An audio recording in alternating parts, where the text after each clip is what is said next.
ਕਿ ਦਾ ਅਸੂਲ ਇਹ ਬਣਾ ਲਓ ਕਿ ਤੁਸੀਂ ਇਹਦੇ 'ਚ ਰਹਿਣਾ ਹੈ। ਇੱਕ ਦੂਜੇ 'ਚ ਨਹੀਂ ਵੀ ਪਸੰਦ ਤੇ ਪਸੰਦ ਦੀਆਂ ਚੀਜ਼ਾਂ ਢੂੰਡਣੀਆਂ ਨੇ, ਕਿਉਂਕਿ ਅੱਲਾ ਨੇ ਕੋਈ ਦੁਨੀਆ ਦਾ ਐਸਾ ਇਨਸਾਨ ਨਹੀਂ ਜਿਹਦੇ 'ਚ ਕੋਈ ਨਾ ਕੋਈ ਚੀਜ਼ ਐਸੀ ਨਹੀਂ ਪਾਈ ਜਿਹੜੀ ਤੁਹਾਨੂੰ ਪਸੰਦ ਆਵੇ। ਤੇ ਕਰਨ ਵਾਲਾ ਕੰਮ ਹੈ ਇਹ, ਤੁਸੀਂ ਇਹਦੇ ਵਾਸਤੇ ਐਫਰਟ ਕਰਨੀ ਹੈ। ਇਸ ਵਜ੍ਹਾ ਤੋਂ ਬੜੇ ਤਲਕਾਤ।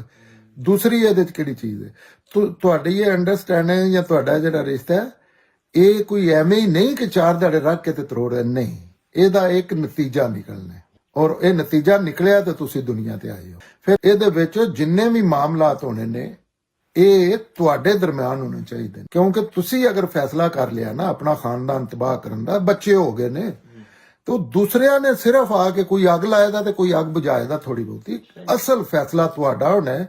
ते अकलमंदी ये आंदी है कि शुरू तो ही तुसी ये चीज़ां दा फैसला कर लो कि जो भी मामला है असां तमन्ना आपस च ही तय करने।